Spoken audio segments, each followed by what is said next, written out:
हमारे पास दिन रात हफ्ते महीने और बरस नहीं होते।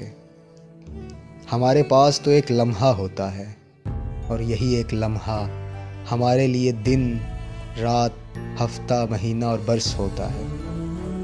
नए साल और पुराने साल के कोई मानी नहीं है। ज़माने में न लम्हे हैं, न साअतें हैं, न दिन हैं, न हफ्ते, न महीने और न साल। ज़माना वजूद और अदम का एक समंदर है। ज़माना ही तो है जो गुज़रता है तो कभी लौट कर नहीं आता, और ज़माना ही तो है जो कभी नहीं गुज़रता। हाँ, ज़माना कभी नहीं गुज़रता। वो दिन और वो पहले के हम गुज़र गए। अब हमें नई उम्मीदों और नई तमन्नाओं के साथ नए जज्बे गुनगुनाना चाहिए।